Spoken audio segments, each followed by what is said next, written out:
Bonjour, chers amis. Saviez-vous que près de 80% des personnes qui regardent mes vidéos ne sont pas abonnées à ma chaîne? Si vous appréciez ces histoires, si vous aimez les récits que je partage avec vous, je vous serais infiniment reconnaissant de bien vouloir appuyer sur le bouton « S'abonner » et de laisser un « J'aime ». Ces petites actions, bien que simples, m'aident énormément à continuer à créer du contenu pour vous. Je vous remercie sincèrement d'être présent ici aujourd'hui. Au fait, d'où regardez-vous cette vidéo en ce moment? N'hésitez pas à me le faire savoir dans les commentaires. Je suis toujours curieux de savoir où se trouvent mes spectateurs à travers le monde. Le début de la pluie et l'atmosphère inhabituelle.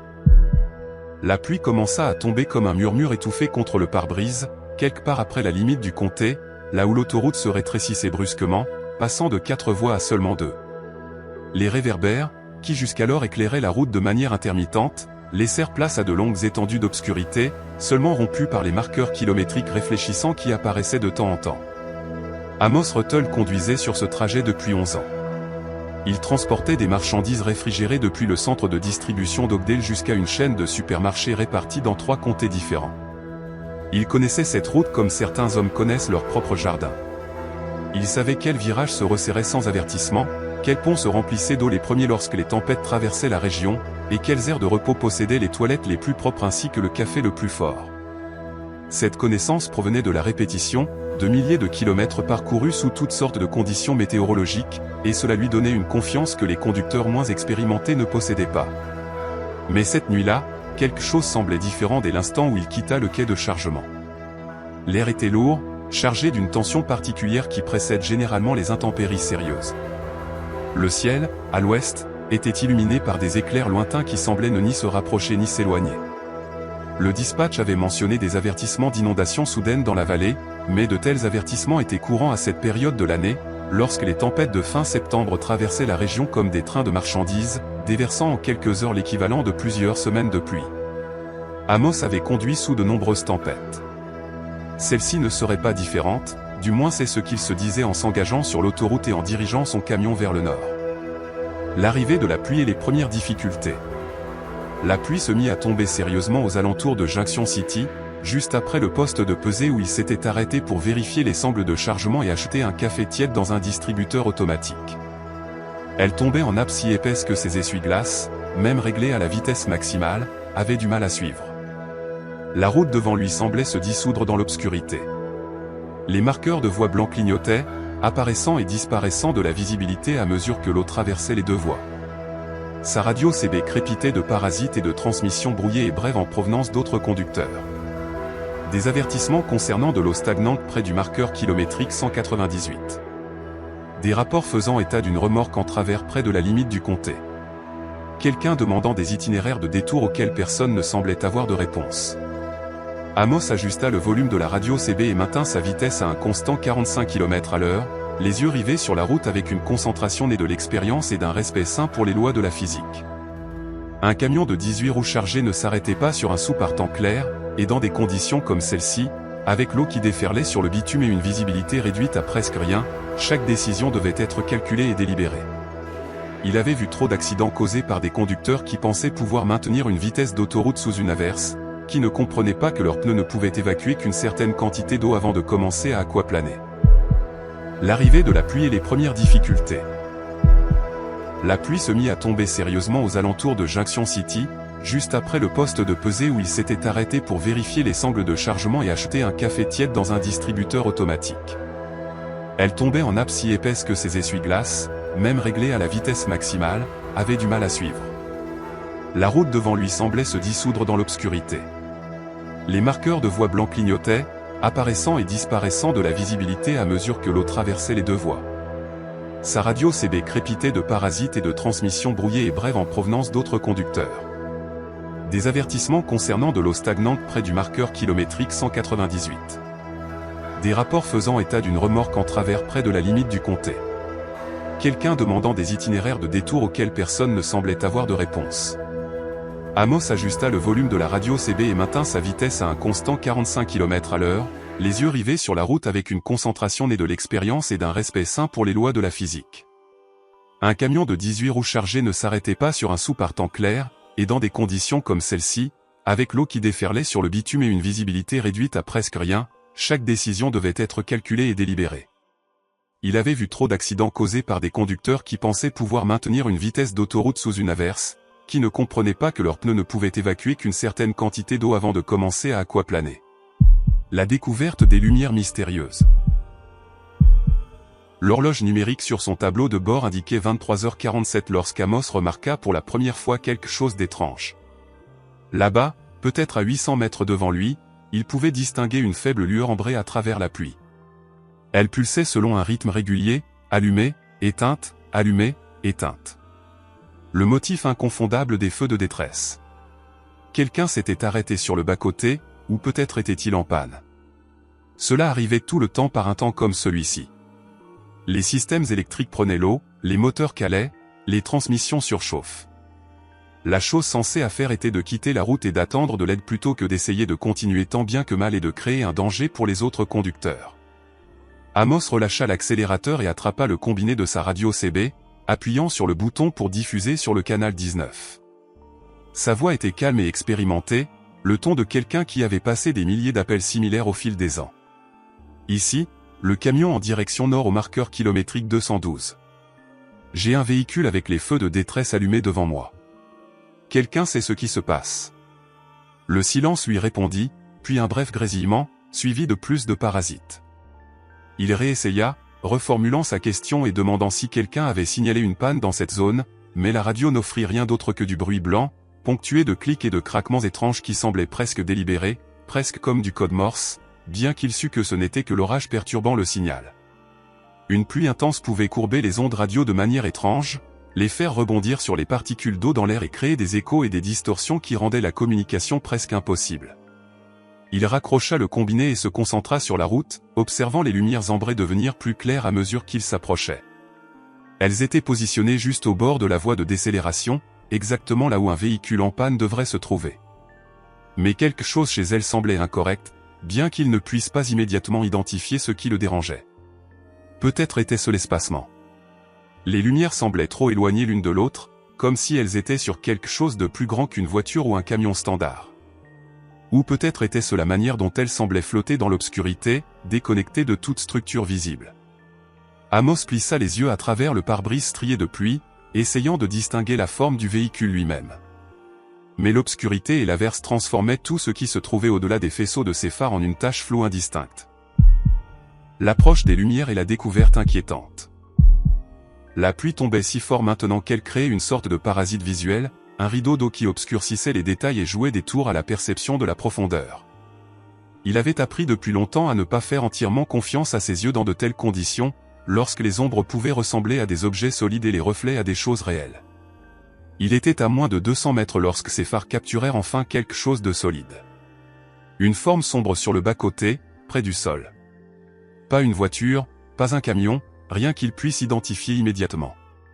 Les feux de détresse s'allumèrent à nouveau, et pendant un instant, Amos crut voir un mouvement près d'eux, une lueur pâle sur l'asphalte mouillé. Puis les lumières s'éteignirent à nouveau, et lorsqu'elles se rallumèrent, la forme avait disparu. Un œuf froid se forma dans son estomac, le genre de malaise instinctif qu'il avait maintenu en sécurité pendant 11 ans de conduite. Il avait appris à faire confiance à ce sentiment, ce système d'alerte subtil qui s'activait lorsque quelque chose n'allait pas. Cela l'avait sauvé de mauvaises situations plus de fois qu'il ne pouvait en compter. Des arrêts de camions louches où il avait décidé de ne pas se garer, des aires de repos qui lui semblaient étranges même s'il ne pouvait pas expliquer pourquoi.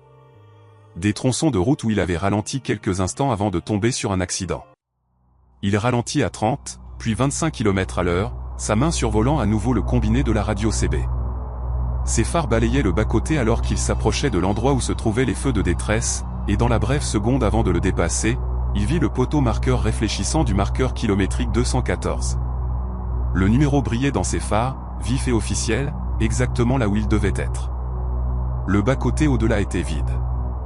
Aucun véhicule, aucun débris, aucun signe de panne ou d'accident.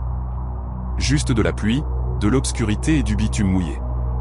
Amos regarda dans son rétroviseur latéral alors qu'il passait et son souffle se bloqua dans sa gorge. Les feux de détresse étaient toujours là, clignotant toujours, mais ils étaient derrière lui maintenant. Il pouvait les voir clairement dans le rétroviseur, ambrés et insistants, pulsant sous la pluie exactement là où il venait de passer.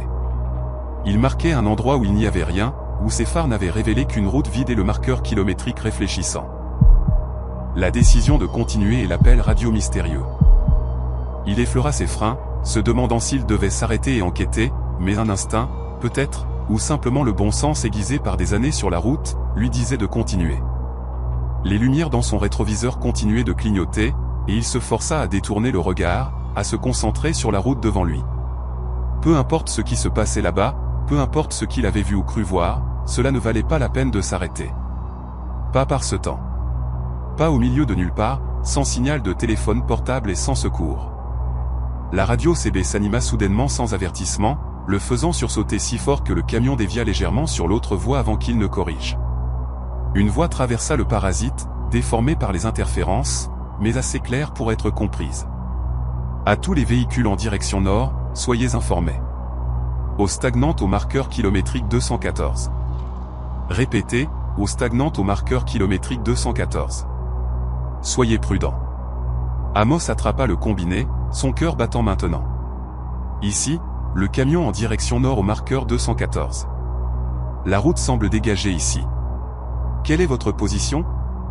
La voix revint, mais cette fois, elle semblait différente, plus lente. Les mots s'étiraient d'une manière qui les rendait presque inhumains. Eau stagnante au marqueur kilométrique 214. Soyez prudents. Amos relâcha le bouton de transmission et fixa la radio. Cela devait être un message enregistré. Une sorte de système d'avertissement automatisé que la patrouille routière utilisait lorsque le temps se dégradait. Mais il n'avait jamais entendu quoi que ce soit de similaire sur la radio CB auparavant. Ces avertissements arrivaient généralement sur les stations AM ou sur les panneaux électroniques d'autoroute, pas sur les canaux des routiers. Et il y avait quelque chose dans la voix elle-même qui le dérangeait, quelque chose qui ne semblait pas tout à fait juste, comme si la personne qui parlait avait appris l'anglais de manière phonétique sans comprendre le rythme et le flux de la parole réelle. La rencontre avec la patrouille routière et les révélations. Il jeta un coup d'œil dans son rétroviseur latéral. Les feux de détresse avaient disparu. Le tronçon de route derrière lui était sombre et vide, juste du bitume mouillé reflétant ses feux arrière et la pluie tombant en torrent. Il regarda devant lui, scrutant tout signe de réapparition des lumières, mais il ne vit rien d'autre que la pluie et la faible lueur de ses phares avalés par la tempête. L'autoroute tournait doucement vers la gauche, suivant le contour de la vallée, et Amos maintint sa vitesse basse, surveillant l'eau stagnante dont la voix à la radio l'avait averti. Mais la route restait praticable. L'eau déferlait sur elle, mais ne s'accumulait pas assez profondément pour être dangereuse. Il avait conduit dans des conditions bien pires que celles-ci, avait traversé des intersections inondées et des passages inférieurs submergés où l'eau montait jusqu'à mi-hauteur de ses roues. Cela était gérable. C'était routinier, sauf que rien dans cette nuit ne semblait routinier.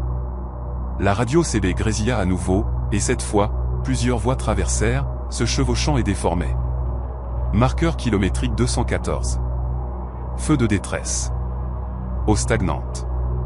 Quelqu'un peut confirmer? Les transmissions étaient fragmentaires, coupées, comme si les locuteurs entraient et sortaient de portée, et Amos ne pouvait pas dire s'ils se répondaient ou diffusaient indépendamment. Il essaya d'intervenir, essaya de demander des éclaircissements, mais sa propre voix fut noyée par les parasites et les transmissions concurrentes. Puis, aussi soudainement que cela avait commencé, la radio devint silencieuse. Pas seulement calme, mais complètement morte, comme si quelqu'un l'avait débranchée. Les parasites s'arrêtèrent en plein milieu, ne laissant que le son de la pluie martelant le toit de la cabine et le rythme régulier des essuie-glaces raclant le pare-brise. Amos tourna le bouton du volume, vérifia la connexion d'alimentation, changea même de canal, mais rien ne fonctionna. La radio était complètement inerte. Il était sur le point d'attraper son téléphone portable lorsque les phares d'un autre véhicule apparurent dans son rétroviseur. Un soulagement l'envahit. Au moins, il n'était pas seul ici.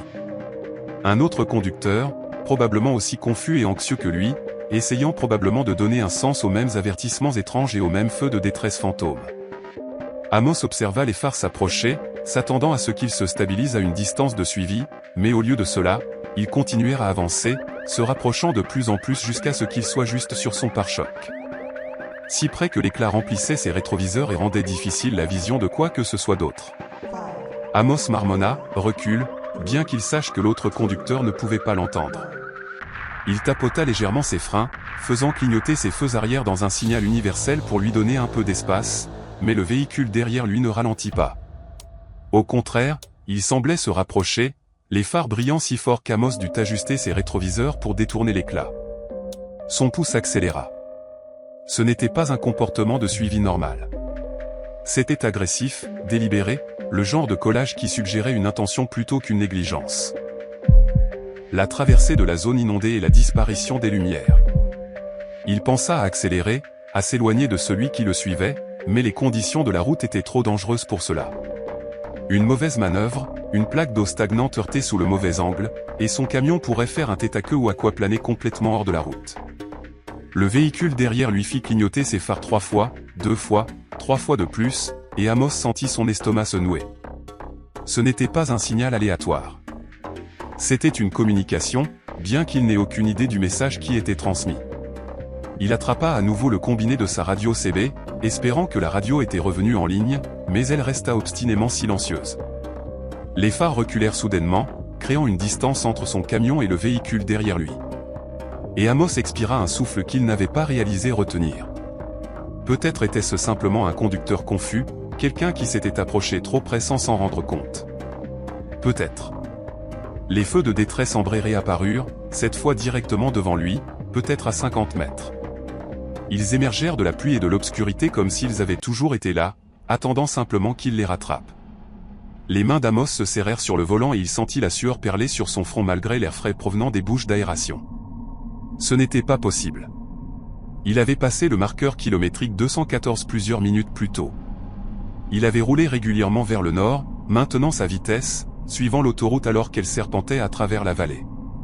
Il n'y avait aucun moyen pour que ces lumières puissent être à nouveau devant lui, à moins qu'elles ne soient pas liées à un emplacement spécifique, à moins qu'elles ne se déplacent, ou à moins que la distance et la direction aient cessé de signifier ce qu'elles devaient signifier. Les lumières pulsaient selon leur rythme régulier, et à mesure qu'Amos s'en approchait, il pouvait les voir plus clairement maintenant. Elles n'étaient définitivement attachées à aucun véhicule qu'il pouvait voir. Elles semblaient flotter dans les airs à peu près à la hauteur où les feux arrière devraient se trouver. Mais il n'y avait rien en dessous. Aucun châssis, aucune roue, aucune structure solide. Juste les lumières elles-mêmes, ambrées et insistantes, ne marquant rien et n'avertissant de rien. La traversée de l'eau et la disparition des signes. Il était presque à leur hauteur lorsqu'il remarqua l'eau. Elle apparut soudainement, s'étendant sur les 2 voies en une nappe qui captait ses phares et les reflétait comme un miroir. C'était l'eau stagnante dont la voie avait averti, et elle était profonde, peut-être 15 cm, peut-être plus, assez pour causer de sérieux problèmes s'il la heurtait à la mauvaise vitesse ou au mauvais angle. Amos freina avec précaution, sentant le camion ralentir, sentant le poids de la remorque pousser contre la cabine alors que l'élan essayait de tout maintenir en mouvement vers l'avant. L'eau devint plus profonde à mesure qu'il s'approchait, et il pouvait voir des débris flotter dedans. Des branches, des feuilles, ce qui semblait être un cône de signalisation roulant dans le courant. Ce n'était pas simplement du ruissellement de la tempête.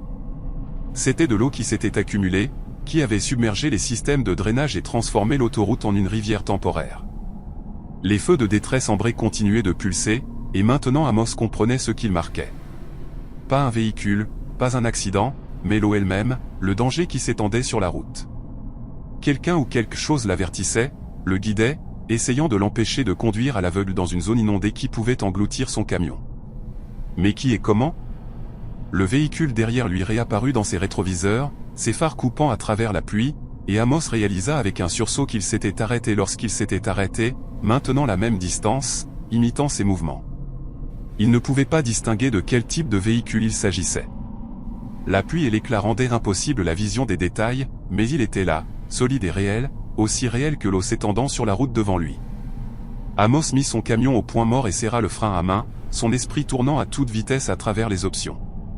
Il pouvait essayer de traverser l'eau, faisant confiance à son poids et à sa transmission intégrale pour le porter à travers. Mais si l'eau était plus profonde qu'elle n'y paraissait, s'il y avait un affaissement sous la surface, ou si le courant était assez fort, il pouvait se retrouver bloqué au milieu de l'inondation avec l'eau montant autour de sa cabine et aucun moyen d'appeler à l'aide. Ou il pouvait faire demi-tour, essayer de trouver un autre itinéraire, revenir à Junction City, et attendre la fin de la tempête à l'arrêt de camion là-bas. Mais le véhicule derrière lui bloquait cette option. Il ne pouvait pas faire demi-tour avec une remorque de 15 mètres sur une autoroute à 2 voies sans espace, et celui qui le suivait ne lui donnait pas de place pour manœuvrer. La rencontre avec la patrouille routière et les explications. Les feux de détresse s'éteignirent, restèrent éteints pendant 3 secondes complètes, puis se rallumèrent. Puis ils s'éteignirent à nouveau, et lorsqu'ils revinrent, ils s'étaient déplacés. Ils étaient à droite maintenant, plus près du bas-côté, comme s'ils indiquaient un chemin, montrant où l'eau était la moins profonde, ou où la route en dessous était encore intacte. Amos fixa les lumières, essayant de comprendre ce qu'il voyait. Elles le guidaient, le menant à travers la zone inondée comme des bouées de signalisation dans un chenal de navigation. La réalisation aurait dû être réconfortante. Aurait dû lui donner l'impression d'être moins seul ici dans la tempête. Mais au lieu de cela, cela le remplit d'une peur rampante qu'il ne pouvait pas tout à fait exprimer, car les feux de détresse ne se déplaçaient pas d'eux-mêmes. Ils ne pensaient pas ni ne réagissaient aux conditions changeantes. Ils étaient des avertissements passifs attachés à des véhicules en panne, pas des guides intelligents qui s'adaptaient aux circonstances. Qu'importe ce qu'il voyait, qu'importe ce qui se trouvait là-bas dans la pluie et l'obscurité, cela ne suivait aucune règle qu'il comprenait. La radio CB se réveilla soudainement avec une rafale de parasites qui le fit sursauter. Une voix émergea du bruit. Pas la voix lente et déformée d'avant, mais quelque chose de plus clair, plus humain. Trafic en direction nord au marqueur 214. Me recevez-vous? Ici la patrouille routière. Me recevez-vous? Amos attrapa le combiné si vite qu'il faillit le faire tomber. Ici, le camion en direction nord au marqueur 214. Je vous reçois. J'ai de l'eau stagnante sur les 2 voies, et je ne sais pas si je peux traverser. Négatif, répondit la voix, nette et professionnelle. Ne tentez pas de traverser. Nous avons de l'eau sur la route du marqueur kilométrique 213 au marqueur 216. Nous fermons cette section. Vous devez faire demi-tour. La transmission s'interrompit brusquement, remplacée par la voix lente et inhumaine d'avant. Eau stagnante au marqueur kilométrique 214. Soyez prudent. Procédez avec prudence. Soyez extrêmement prudent. Les mots se répétèrent, se chevauchant, et Amos réalisa qu'il y avait maintenant plusieurs voix, disant toutes la même chose, mais légèrement désynchronisées, créant un chœur discordant qui lui donna la chair de poule. Il relâcha le bouton de transmission et posa le combiné, les mains tremblantes. Les phares derrière lui clignotèrent à nouveau. 3 fois, puis 2 fois, puis 3 fois de plus. Un motif, un code, quelqu'un essayant de communiquer quelque chose de spécifique, bien qu'Amos n'ait aucune idée du message qu'ils essayaient de transmettre. Les feux de détresse ambrés devant se déplacèrent à nouveau, dérivant plus à droite, restant juste à la limite de sa vision périphérique. Les suivre signifierait conduire sur le bas-côté, sur la bande étroite de bitume qui pouvait ou non être solide, qui pouvait s'effondrer sous son poids et envoyer son camion glisser dans le fossé. Mais rester où il était signifiait rester au milieu d'une zone inondée avec l'eau montant et un autre véhicule pressant derrière lui, et des voix à la radio lui disant des choses qui ne pouvaient pas être vraies. Toutes les options étaient mauvaises. Tous les choix menaient à des endroits où il ne voulait pas aller. Amos prit sa décision. Il relâcha le frein à main, remit le camion en marche et avança lentement vers l'eau, suivant le chemin que les lumières ambrées semblaient indiquer. Les pneus rencontrèrent l'eau avec un son semblable à du tissu qui se déchire, et le camion trembla alors que la résistance augmentait. De l'eau jaillit des roues, capturée par ses phares et créant des motifs qui ressemblaient presque à des mains tendues, comme des figures debout dans l'inondation avec les bras étendus. Il maintint sa vitesse constante, sentant la route sous lui à travers le volant, cherchant toute indication que le bitume cédait ou que le courant le poussait latéralement. L'eau était profonde, plus profonde qu'il ne l'avait pensé, et elle montait pour couvrir ses passages de roues, brunes et tourbillonnantes, avec des débris. Quelque chose de gros heurta son pare-choc avant, et il pria pour que ce ne soit qu'un morceau de bois ou une section de clôture, et non quelque chose qui pourrait percer un pneu ou endommager sa direction. Les lumières ambrées continuaient de le guider, restant juste devant et à droite, marquant un chemin à travers l'inondation qui semblait impossible, mais qui était d'une manière ou d'une autre réel. Amos les suivit parce qu'il n'avait pas d'autre choix. Parce que s'arrêter signifiait se noyer, et faire demi-tour signifiait une collision, et rester immobile signifiait attendre que l'eau monte assez haut pour caler son moteur et le piéger dans la cabine. Les phares derrière lui le suivaient à la même distance régulière, ne réduisant ni n'augmentant l'écart, maintenant une présence qui était à la fois réconfortante et profondément dérangeante. Au moins, il n'était pas seul. Au moins, quelqu'un d'autre était là, naviguant dans la même situation impossible, prenant les mêmes décisions désespérées. L'eau commença à se retirer après ce qui sembla être des heures, mais qui était probablement seulement 2 ou 3 minutes. La route sous lui devint plus solide, la résistance diminua, et ses pneus trouvèrent une prise sur le bitume qui n'était plus submergé. Amos expira lentement, réalisant qu'il avait retenu son souffle pendant la majeure partie de la traversée, et s'autorisa un moment de soulagement, mais seulement un moment, car alors que son camion émergeait de la zone inondée, alors que le niveau de l'eau redescendait à quelque chose de gérable, les feux de détresse ambrés devant s'éteignirent une dernière fois et ne revinrent pas. Ils disparurent aussi complètement que s'ils n'avaient jamais existé, ne laissant que la pluie, l'obscurité et la route incertaine devant lui. Et lorsqu'Amos vérifia son rétroviseur, les phares qu'il avait suivis avaient également disparu. La route derrière lui était vide, juste du bitume mouillé et de la pluie tombante, et rien d'autre. Aucune autre voiture, aucune preuve que quelqu'un avait été là, à part la sensation persistante d'une présence, le sentiment d'être observé et guidé par quelque chose qu'il ne pouvait ni voir ni comprendre. La rencontre avec Lial Pennington et Tansy McCoy. Amos conduisit pendant encore 20 minutes avant que sa main ne cesse de trembler assez pour qu'il puisse se faire confiance avec le combiné de la radio CB.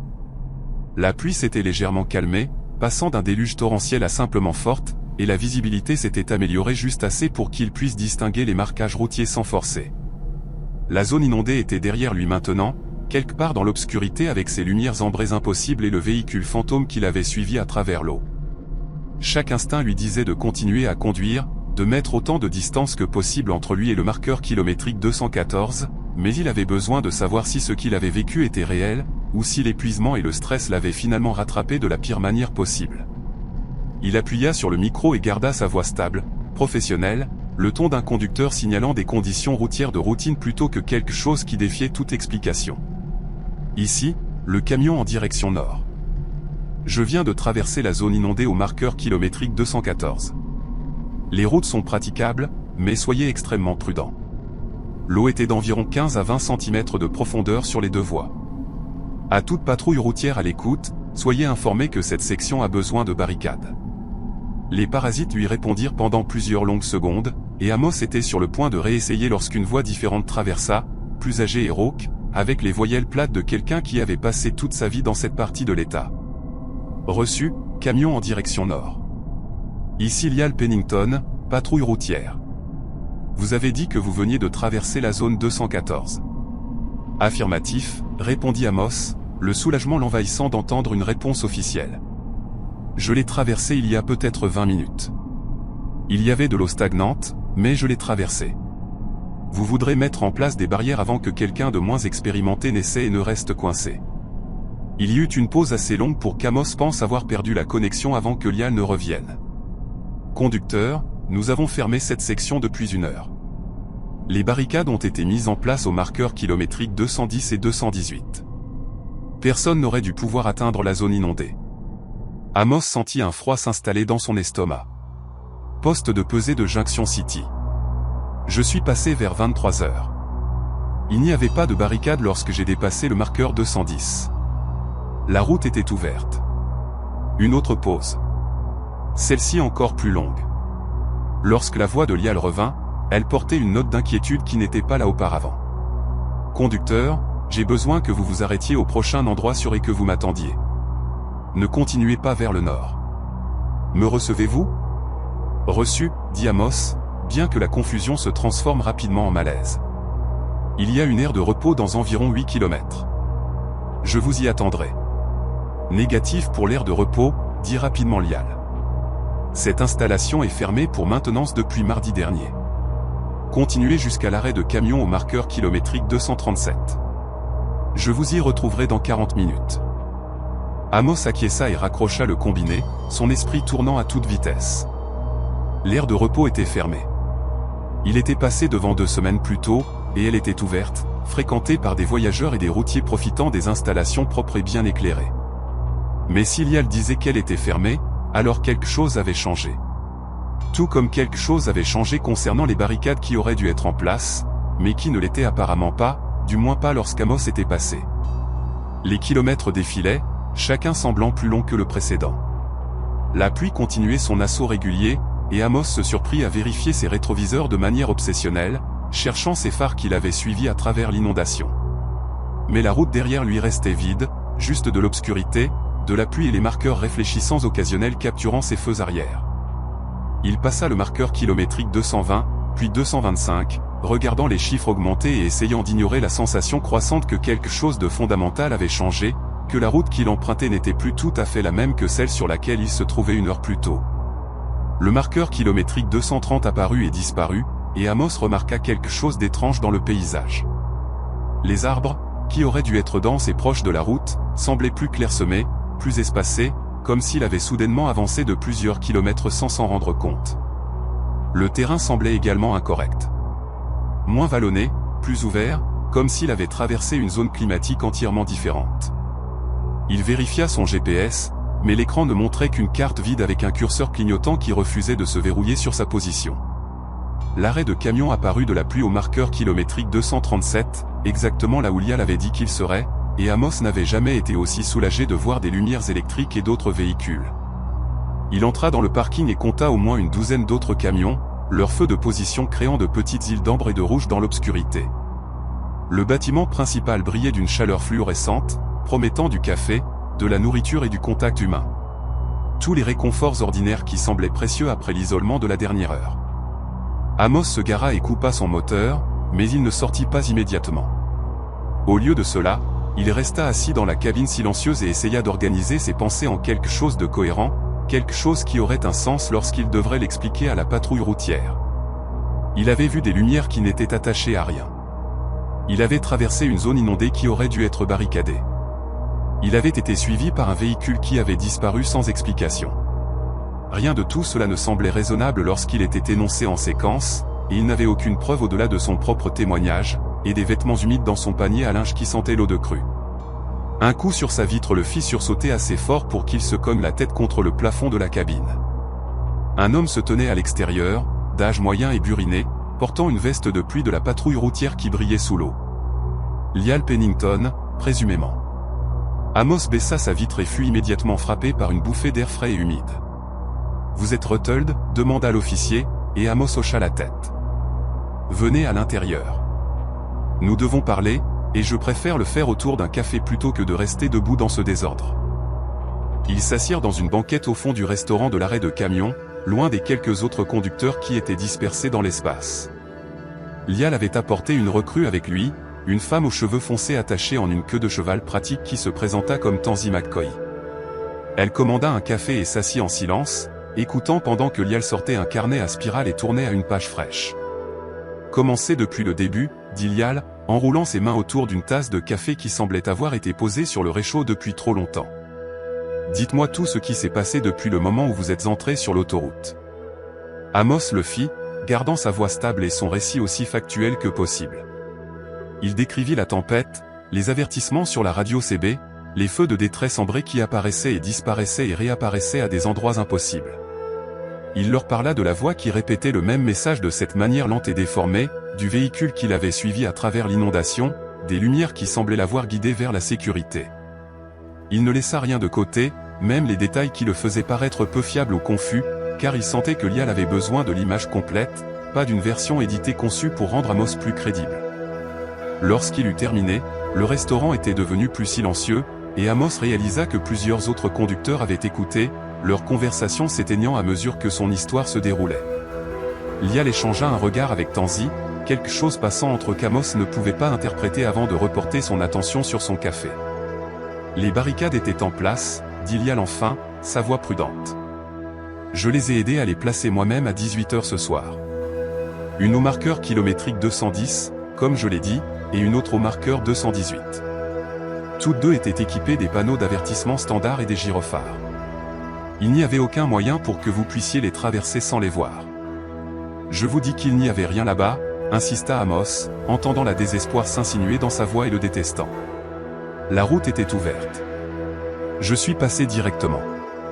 Je vous crois, dit Lial, et la simple déclaration prit Amos au dépourvu. Je crois que vous pensez être passé directement, mais voici le problème. Nous recevons des appels toute la nuit de conducteurs signalant le même tronçon de route. Certains disent que les barricades sont en place. D'autres disent qu'elles ne le sont pas. Certains signalent voir des véhicules qui ne sont pas là lorsque nous envoyons des unités pour enquêter. Et vous êtes le troisième ce soir à mentionner ces lumières ambrées. Tansy se pencha en avant, posant sa tasse de café avec un soin délibéré. J'ai retiré des véhicules de cette section depuis 5 ans maintenant.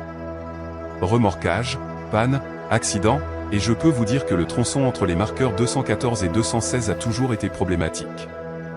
Même les nuits claires, nous recevons des signalements de conducteurs voyant des choses qui ne s'additionnent pas.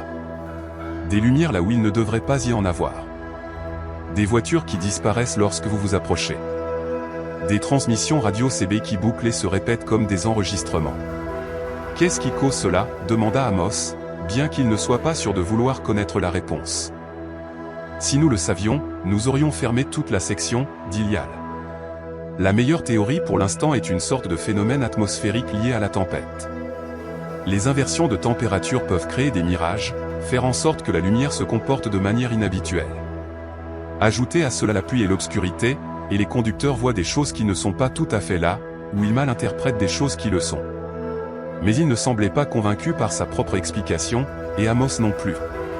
Les mirages ne vous guident pas à travers des zones inondées. Les phénomènes atmosphériques ne laissent pas votre camion sentir l'eau stagnante et la végétation pourrie. Quelque chose s'était passé là-bas, quelque chose de réel et de physique qui laissait des preuves même si personne ne pouvait expliquer ce que ces preuves signifiaient.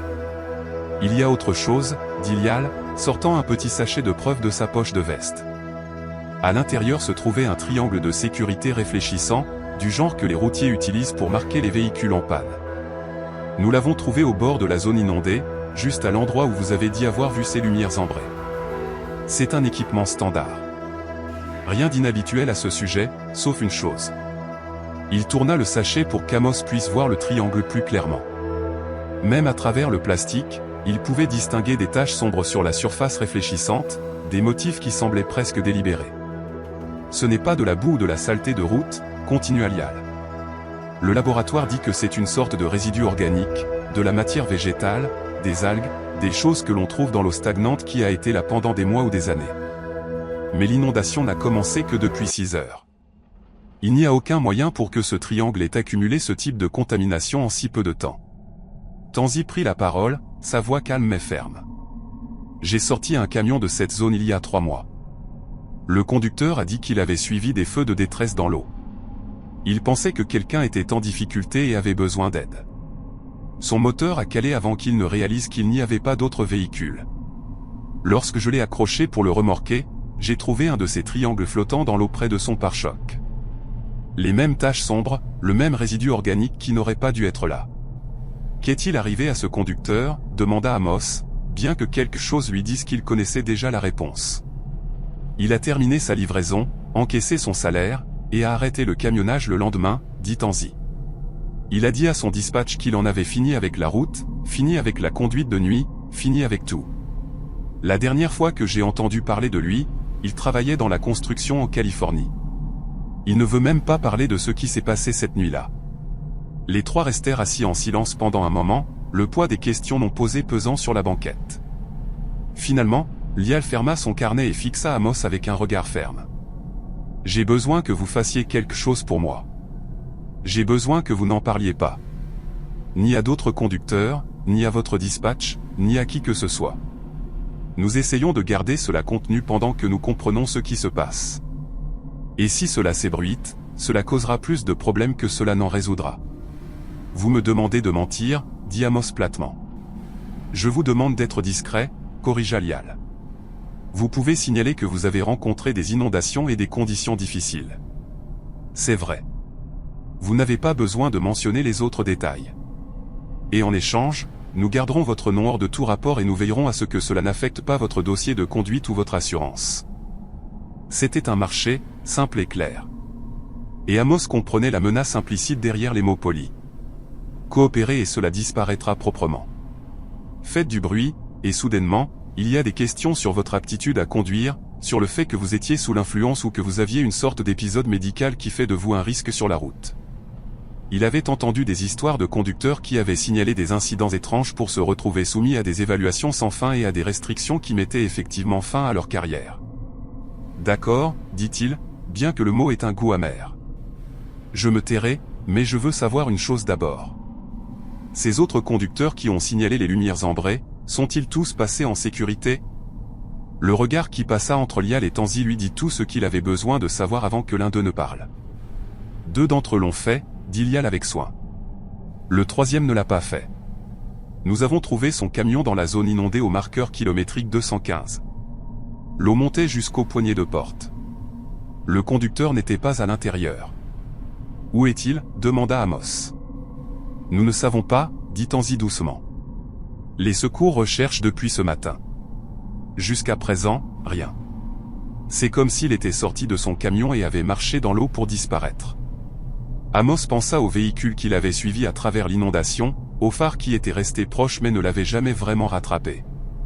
Il se demanda avec une certitude froide qui s'installait profondément dans ses os si ce conducteur disparu avait été celui qui le suivait, si ce qu'il avait vu avait été un véhicule ou quelque chose d'entièrement différent, quelque chose qui utilisait la forme de choses familières pour naviguer dans un monde auquel il n'appartenait pas. « Je veux voir où vous avez trouvé le camion, dit-il soudainement. Je veux voir l'emplacement exact. » Lial secouait déjà la tête. « Je ne peux pas faire ça. La scène est toujours sous enquête. Et de toute façon, il n'y a rien à voir. Juste un camion dans l'eau. Croyez-moi, vous n'avez pas besoin de cette image dans votre tête. » Mais Amos en avait besoin. Il avait besoin de savoir si l'emplacement correspondait à ce dont il se souvenait. Il avait besoin d'une sorte de confirmation que ce qu'il avait vécu était connecté à quelque chose d'objectif et de vérifiable. Était-il du côté droit ou gauche de la route ? Côté droit, dit Tanzi après un moment d'hésitation. Partiellement sur le bas-côté, comme si le conducteur essayait de sortir de la voie principale. C'est moi qui l'ai remorqué cet après-midi. Le moteur était froid, la batterie morte après avoir essayé de redémarrer après l'inondation. Les effets personnels étaient toujours dans la cabine, portefeuille, téléphone, tout sauf le conducteur. Et y avait-il d'autres véhicules à proximité ? Des signes d'un autre camion ou voiture ?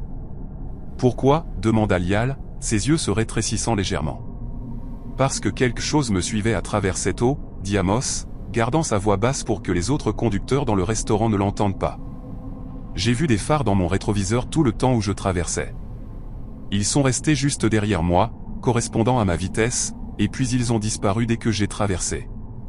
Si vous avez trouvé ce camion là où vous dites l'avoir trouvé, alors peut-être que ce que j'ai vu ne me suivait pas du tout. Peut-être que je voyais ce conducteur coincé dans l'eau et ses phares étaient ce que je regardais dans mon rétroviseur. La logique de cela semblait raisonnable même en le disant, une explication rationnelle pour une expérience irrationnelle. Mais Lial secouait déjà la tête avant qu'Amos n'ait fini de parler. Le camion que nous avons trouvé était là depuis des heures avant que vous ne passiez. Le moteur était froid, la batterie morte. Ce que vous avez vu derrière vous, ce n'était pas ce véhicule. Amos sentit quelque chose se tordre dans son estomac. Si ce n'était pas le camion échoué, et s'il n'y avait pas d'autres véhicules signalés dans la zone, alors qu'est-ce qu'il avait suivi ? Qu'est-ce qui avait maintenu cette distance parfaite ? Ces phares réguliers, cette sensation de présence qui avait été à la fois réconfortante et terrifiante. Il y a une autre chose, dit Lial, sortant son téléphone et faisant défiler jusqu'à une image différente. Nous avons trouvé ceci sur le tableau de bord du camion abandonné. J'ai pensé que vous le reconnaîtriez peut-être. Il tourna l'écran vers Amos, et ce qu'il vit lui coupa le souffle. C'était une photographie, légèrement floue, mais assez claire pour distinguer les détails. Elle montrait une paire de feux de détresse ambrés flottant dans l'obscurité, déconnectés de tout véhicule visible, pulsant selon ce rythme familier. L'horodatage de l'image datait de plus tôt dans la soirée, environ 1 heure avant qu'Amos n'entre dans la zone inondée. Le conducteur a pris cette photo, expliqua Tanzi, sa voix subdue. C'était la dernière chose sur son téléphone. Aucun message après cela, aucun appel, rien. Juste cette image, puis le silence. Amos fixa la photographie, ces lumières impossibles qu'il avait suivies à travers l'eau, qu'il avait guidé vers la sécurité tout en ayant apparemment mené quelqu'un d'autre à sa disparition. Elles ressemblaient exactement à ce dont il se souvenait, ambrées et insistantes, marquant quelque chose qui ne devrait pas exister, avertissant de dangers qui ne pouvaient pas être nommés. « Qu'est-ce que vous pensez qu'elles sont » demanda-t-il doucement. Lial rangea son téléphone et le glissa, son expression soigneusement neutre. « Je pense qu'elles sont ce dont les gens ont besoin qu'elles soient à ce moment-là. Pour vous, elles étaient un guide. Pour cet autre conducteur, peut-être qu'elles étaient autre chose. Ou peut-être, fit-il une pause, choisissant ses mots avec soin, peut-être que la route elle-même essaie de communiquer quelque chose. Et ces lumières sont la seule langue qu'elles sachent utiliser. C'était la chose la plus proche d'une admission du surnaturel qu'Amos était susceptible d'obtenir de la part d'un officier de la patrouille routière. Et c'était d'une manière ou d'une autre plus dérangeant que n'importe quelle histoire de fantôme ou légende urbaine. L'idée que la route, simple asphalte et béton et ingénierie humaine, puisse développer une intention, puisse tendre la main vers les voyageurs et les guider ou les égarer selon une logique insondable, violait tout ce qu'il comprenait du fonctionnement du monde. « Puis-je partir ?» demanda-t-il, soudain désespéré de s'éloigner de cette conversation, de s'éloigner des implications de ce qu'il avait vécu. « J'ai une livraison à faire et je suis déjà en retard. » Lial hocha lentement la tête. « Prenez la route alternative par le col de Cooper. C'est plus long, mais c'est plus sûr. Au moins jusqu'à ce que nous comprenions ce qui se passe avec ce tronçon de route. Et souvenez-vous de ce dont nous avons parlé. » « Je sais, » interrompit Amos. « Ne pas en parler. Être discret. Garder la tête basse et faire semblant que cette nuit n'était qu'un mauvais temps et rien de plus. » Tanzi l'accompagna jusqu'au parking, et alors qu'il se tenait à côté de son camion dans la bruine de l'aube, elle sortit une carte de visite de sa poche et la glissa dans sa main. « Si vous avez jamais besoin de parler de cela avec quelqu'un qui vous croira, appelez-moi, jour et nuit. Parfois, le poids de se taire est pire que la chose que l'on tait. » Amos glissa la carte dans sa poche et grimpa dans sa cabine, regardant Tanzi marcher vers le restaurant, sa silhouette disparaissant dans la lueur chaude du bâtiment. Il resta assis là pendant plusieurs longues minutes avant de démarrer le moteur, essayant de traiter tout ce qu'il avait appris et tout ce qu'il ne comprenait toujours pas. Le visage du conducteur disparut le hantait alors qu'il quittait l'arrêt de camion et se dirigeait vers la route alternative. Il se demandait si ce conducteur avait vu les mêmes choses, ressenti la même confusion et la même peur. Il se demandait si les lumières avaient semblé être un salut jusqu'au moment où elles ne l'étaient plus, jusqu'à ce qu'elles se révèlent être quelque chose d'entièrement différent, quelque chose qui prenait plutôt que de guider. Et il se demandait, plus troublant encore, s'il avait vraiment traversé la zone inondée ou s'il y était encore, suivant toujours ces lumières ambrées à travers l'eau montante, croyant toujours qu'il se dirigeait vers la sécurité, tandis que la route le menait ailleurs. 3 jours plus tard, l'appel à Tanzi McCoy. 3 jours passèrent avant qu'Amos ne trouve le courage d'appeler Tanzi McCoy. Il avait terminé sa livraison, pris une charge de retour, et conduit jusqu'à Oakdale par la route alternative sans incident. Tout le voyage semblait surréaliste en rétrospective, comme quelque chose qui était arrivé à quelqu'un d'autre, et il s'était presque convaincu que la tempête et l'épuisement s'étaient combinés pour créer de faux souvenirs, que ce qu'il avait vécu au marqueur kilométrique 214 n'était rien de plus qu'une hallucination induite par la fatigue, déguisée en mystère authentique. Presque convaincu, mais pas tout à fait, car chaque fois qu'il fermait les yeux pour dormir, il voyait ces lumières ambrées pulsant dans l'obscurité. Chaque fois qu'il entendait des parasites sur la radio CB, son estomac se contractait au souvenir de cette voix déformée répétant son avertissement. Et chaque fois qu'il passait une section inondée de l'autoroute, il se surprenait à vérifier ses rétroviseurs de manière obsessionnelle, cherchant des phares qui suivaient de trop près et disparaissaient trop soudainement. Il était assis dans son camion dans une aire de repos à l'extérieur d'Eugène, essayant de forcer à avaler un burrito micro-ondes qui avait le goût de carton, lorsqu'il sortit enfin la carte de visite que Tanzi lui avait donnée. Le papier était épais et professionnel, estampillé du logo d'une entreprise de remorquage qu'il n'avait jamais entendue. Son numéro de téléphone portable était imprimé en lettres majuscules nettes sous son nom, et quelqu'un, probablement Tanzi elle-même, avait ajouté une note manuscrite en marge, « Appel sérieux uniquement. Je suis sérieuse. » Amos fixa la carte pendant encore 5 minutes avant de composer le numéro. Le téléphone sonna 4 fois et il était sur le point de raccrocher lorsqu'il entendit la voix de Tanzi, légèrement essoufflée, comme si elle avait couru. Remorquage McCoy. Ici Tanzi. C'est Amos Ruthold, dit-il, puis il hésita, soudain incertain de ce qu'il avait prévu de dire. De l'arrêt de camion il y a 3 nuits. Vous aviez dit que je pouvais appeler si j'avais besoin de parler. Il y eut une brève pause et il entendit ce qui semblait être une portière de voiture claquant en arrière-plan. « Donnez-moi 2 minutes, dit-elle. Je termine un remorquage.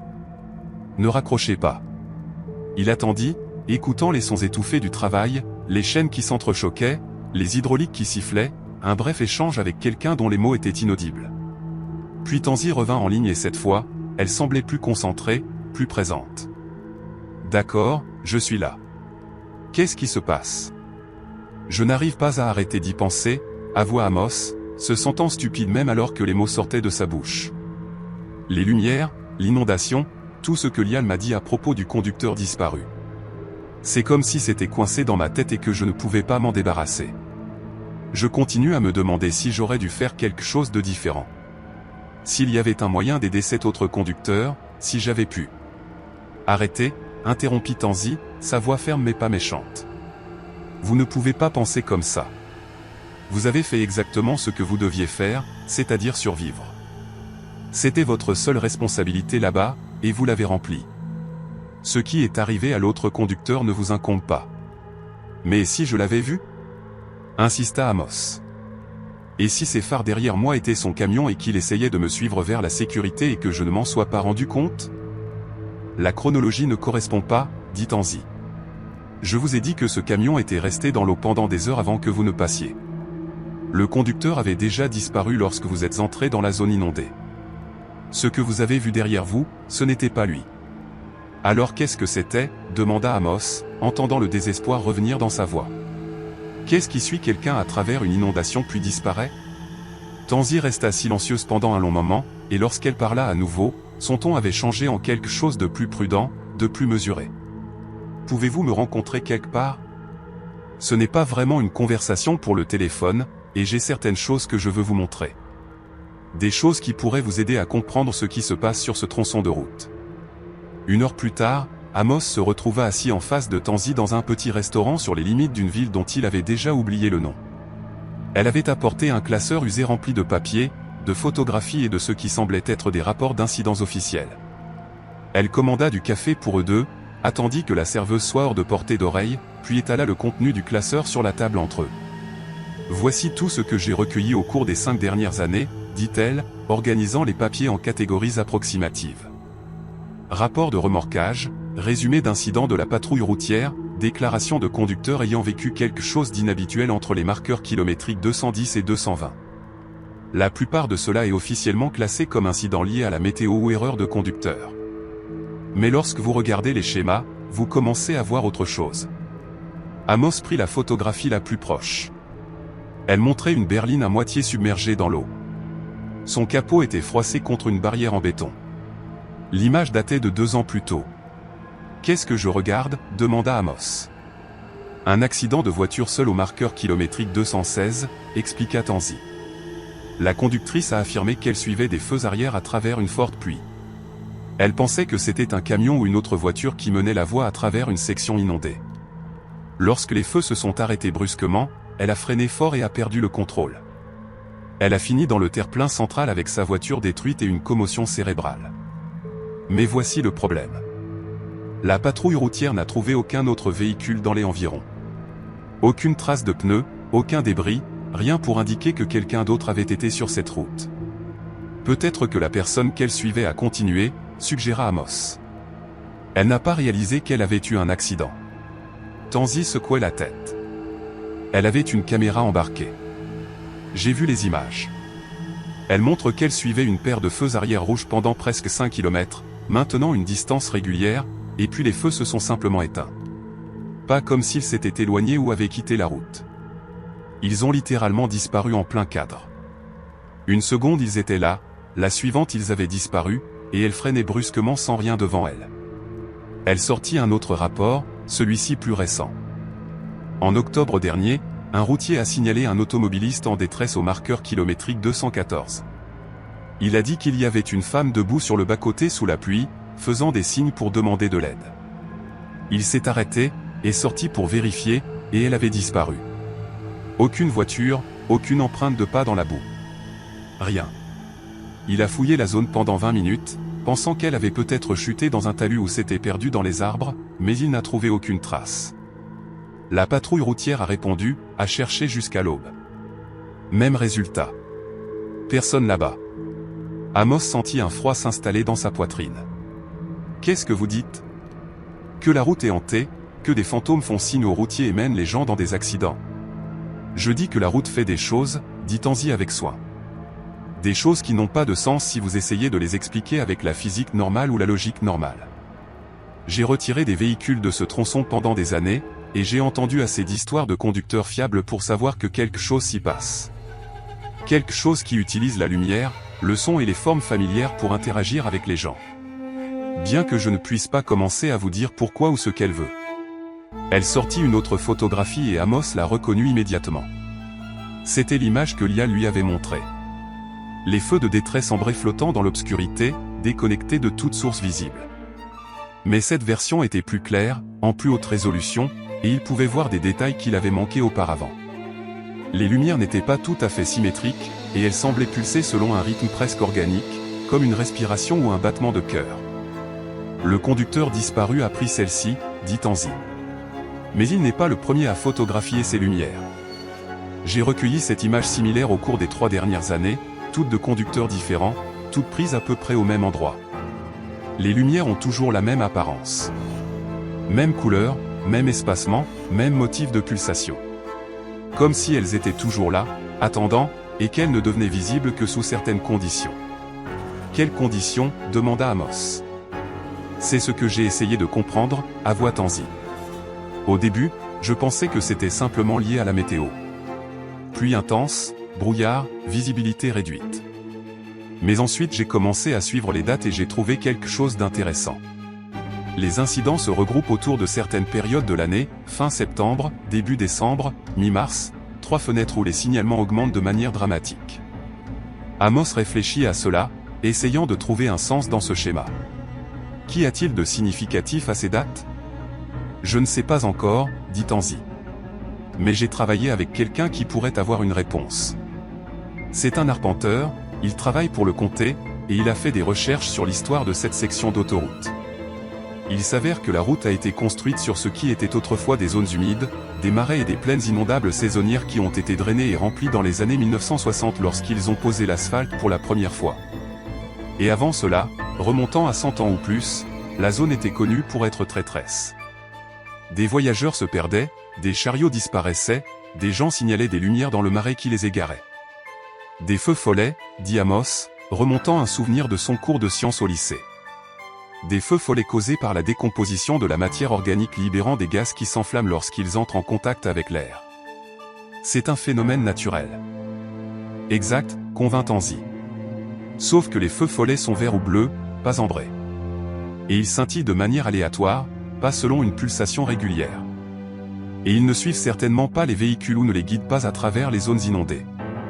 Quelles que soient ces lumières, ce ne sont pas simplement des gaz de marais. Amos étala les photographies, les étudiant en séquence. Cette image différente, 7 conducteurs différents, mais les lumières sur chaque photo semblaient essentiellement identiques. Même couleur, même formation, même détachement impossible de toute source physique. Avez-vous montré cela à Lial ? À la patrouille routière ? Lial en a vu une partie, dit Tanzi. Il est compatissant, mais il n'y a qu'un certain nombre de choses qu'il peut faire officiellement. Vous ne pouvez pas fermer une autoroute majeure à cause de lumières inexpliquées et de conducteurs disparus. Pas sans preuve concrète d'un danger.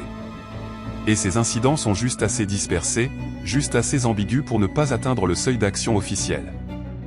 Donc la route reste ouverte, les signalements continuent d'affluer, et tous les quelques mois, quelqu'un vit une expérience qu'il ne peut pas expliquer.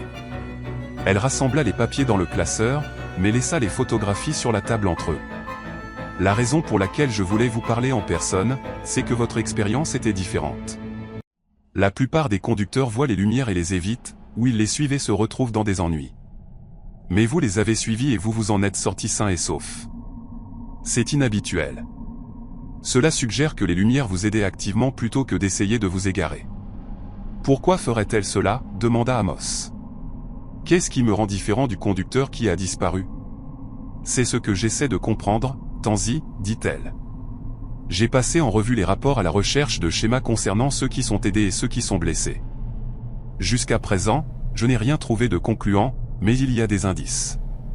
Les conducteurs qui restent calmes semblent s'en sortir mieux que ceux qui paniquent. Les personnes qui font confiance à leurs instincts, qui prêtent attention à ce que les lumières leur montrent réellement plutôt que de les suivre aveuglément, ont tendance à s'en sortir. Mais les conducteurs qui se figent, qui ignorent les signes d'avertissement, qui poussent en avant lorsqu'ils devraient s'arrêter, ce sont ceux qui se retrouvent échoués ou pire. Amos repensa à son voyage à travers la zone inondée, aux décisions qu'il avait prises dans ces moments cruciaux. Il avait eu peur, certes, mais il avait aussi été concentré, analytique, traitant la situation comme un problème à résoudre plutôt que comme une rencontre surnaturelle à craindre. Peut-être que cela avait fait la différence. Peut-être que les lumières réagissaient à l'intention, à l'état mental du conducteur, montrant de l'aide à ceux qui pouvaient en bénéficier et devenant autre chose pour ceux qui ne le pouvaient pas. Ou peut-être qu'il rationalisait simplement, essayant d'imposer de l'ordre au chaos, cherchant un sens dans une série d'événements aléatoires qui se trouvaient alignés en sa faveur. Il n'y avait aucun moyen de le savoir, aucune expérience qu'il pouvait mener pour tester l'hypothèse. Tout ce qu'il avait, c'était des histoires et des photographies et la sensation persistante d'avoir été touché par quelque chose de vaste, d'étrange et d'absolument indifférent à la compréhension humaine. Qu'est-il arrivé au conducteur disparu ? Demanda Amos doucement. La recherche est-elle toujours active ? L'expression de Tanzi s'assombrit. Ils l'ont annulé hier. Après 72 heures sans piste, sans corps, sans preuve de l'endroit où il est allé, ils ont dû allouer les ressources ailleurs. Officiellement, il est répertorié comme une personne disparue, présumée noyée dans l'inondation. Sa famille prépare un service commémoratif la semaine prochaine. Vous ne pensez pas qu'il s'est noyé ? Je ne sais pas quoi penser, avoua Tanzi. Son camion a été trouvé avec le moteur éteint et les clés toujours sur le contact. Les portes étaient déverrouillées, ce qui suggère qu'il est sorti volontairement plutôt que d'être piégé par l'eau montante, mais il n'y avait aucune empreinte de pas s'éloignant du véhicule. Aucune indication de la direction qu'il a prise. C'est comme s'il était sorti de la cabine et avait disparu dans la nature. Ou dans l'eau, pensa Amos, dans la zone inondée où les lumières pulsaient et où les règles ordinaires cessaient de s'appliquer. Peut-être que le conducteur avait suivi ses balises ambrées hors de son camion, pensant qu'elle le menait vers la sécurité, et au lieu de cela, elle l'avait mené ailleurs entièrement. Quelque part qui ressemblait à l'autoroute, mais qui ne l'était pas. Qui semblait être le monde réel, mais qui fonctionnait selon des principes différents. Il y a une autre chose, dit Tanzi, baissant la voix, bien que le restaurant soit presque vide. L'arpenteur dont j'ai parlé, celui qui fait des recherches sur l'histoire de la route, il a trouvé quelque chose dans les archives du comté en 1962, lorsqu'il drainait les zones humides pour préparer la construction de l'autoroute. 3 travailleurs ont disparu au cours de 6 semaines. Différents incidents, différentes circonstances, mais les 3 ont disparu sans laisser de traces. L'entreprise de construction a tout couvert, les a répertoriés comme ayant démissionné ou déménagé. Mais il y avait des rumeurs. Les gens disaient que le marais ne voulait pas être drainé, qu'il se défendait, qu'il avait pris ses travailleurs comme paiement ou vengeance ou avertissement. Ce ne sont que des superstitions, dit Amos. Mais sa voix manquait de conviction. Peut-être, convint Tanzi. Ou peut-être que lorsque vous pavez quelque chose d'ancien, de sauvage et de profondément enraciné dans le paysage, vous ne le détruisez pas vraiment. Vous le forcez simplement à s'adapter, à trouver de nouvelles façons de s'exprimer. Les zones humides ont disparu, mais peut-être que quelque chose de ce qu'elles étaient subsiste, piégé sous l'asphalte, atteignant la surface à travers les fissures et les zones inondées, utilisant les outils disponibles. Des phares et des signaux de détresse et des fréquences radio CB pour communiquer dans une langue que nous commençons à peine à reconnaître. C'était la chose la plus profondément dérangeante que quiconque lui ait dite à propos de l'incident, précisément parce que cela avait presque du sens. Pas un sens scientifique, mais une sorte de logique interne qui reconnaissait quelque chose que tout le monde qui passait suffisamment de temps sur la route finissait par comprendre. Que les autoroutes n'étaient pas simplement des projets d'ingénierie, qu'elles étaient des systèmes vivants avec leur propre rythme et personnalité et occasionnel accès de comportements inexplicables. Amos avait conduit à travers des tronçons où les accidents se regroupaient sans raison apparente, où chaque routier savait qu'il fallait être extra prudent, même s'il ne pouvait pas articuler pourquoi. Il avait senti la différence entre les routes qui accueillaient les voyageurs et celles qui les toléraient simplement. Il avait ressenti cette étrange sensation d'être observé depuis des champs vides, de sentir une présence dans des endroits qui auraient dû être complètement sans vie. Il avait toujours rejeté ces sentiments comme de l'imagination ou de la fatigue. Mais peut-être qu'ils étaient quelque chose de plus. Peut-être que les routes absorbaient l'énergie des lieux qu'elles traversaient, l'histoire des terres qu'elles couvraient, et que parfois cette absorption devenait quelque chose d'actif, quelque chose qui tendait la main en retour. Que dois-je faire avec ces informations ? Demanda finalement Amos. Comment puis-je vivre en sachant ce que je sais ? Tanzi ferma le classeur et croisa son regard avec un regard ferme. Vous faites ce que fait tout conducteur qui a vu quelque chose qu'il ne peut pas expliquer. Vous le rangez. Vous restez alerte et vous faites confiance à vos instincts lorsque quelque chose ne va pas. Vous ne prenez pas de risques inutiles, mais vous ne laissez pas non plus la peur vous paralyser. Et si jamais vous vous retrouvez à nouveau sur ce tronçon de route pendant une tempête, vous vous souviendrez de ce qui s'est passé la dernière fois. vous vous souviendrez de ce que les lumières vous ont montré et vous prendrez les meilleures décisions possibles avec les informations disponibles. Et si je revois ces lumières? Alors vous faites attention, dit Tanzi. Parce qu'elles essaient peut-être de vous aider ou peut-être d'essayer de vous égarer. Et la seule façon de faire la différence est de rester calme et de bien observer et de faire confiance à la partie de vous-même qui sait quand quelque chose est un guide et quand quelque chose est un leurre. Ils restèrent assis en silence pendant un moment, le poids des mystères non résolus pesant sur la petite banquette. Finalement, Amos rassembla son courage et posa la question qui le turlupinait depuis que Lial lui avait montré cette photographie. Pensez-vous que le conducteur disparu est encore en vie? Quelque part? Tanzi considéra cela avec soin avant de répondre. Je pense qu'il est quelque part, dit-elle lentement. Si cet endroit est un lieu que nous reconnaîtrions comme faisant partie du monde des vivants, je ne sais vraiment pas, mais j'espère que pour le bien de sa famille, où qu'il soit, il a trouvé ce qu'il cherchait lorsqu'il a suivi ces lumières dans l'eau. Amos quitta le restaurant avec plus de questions que de réponses, mais d'une manière ou d'une autre, la conversation l'avait aidé. Savoir que quelqu'un d'autre suivait ces incidents, essayait de donner un sens au schéma, le faisait se sentir moins isolé, moins comme s'il perdait prise sur la réalité. Tanzi lui avait donné la permission de faire confiance à son expérience sans exiger qu'il l'explique ou la justifie, et c'était un cadeau dont la valeur commençait à peine à apprécier. Il conduisit de retour à Oakdale sous un ciel dégagé et des routes familières, mais quelque chose avait changé dans sa relation avec l'autoroute. Il prêtait plus attention maintenant aux petites anomalies, au moment où la lumière se comportait étrangement, ou où les sons portaient plus loin qu'ils ne le devraient. Il commença à garder un carnet dans sa cabine, notant des observations qui auraient semblé triviales auparavant, des transmissions radio CB inhabituelles, des lumières à des endroits inattendus, des tronçons de route qui semblaient différents d'une manière ou d'une autre. La plupart de cela était probablement sans importance, juste le chaos normal de la météo, de la circulation et de l'activité humaine. Mais de temps en temps, il captait quelque chose qui le faisait pause, qui le faisait se demander si la route parlait une langue qu'il commençait à peine à apprendre à entendre. Et il pensait au conducteur disparu, se demandant si cet homme avait entendu la même langue et simplement mal compris ce qu'elle essayait de dire. 3 semaines plus tard, la découverte du corps.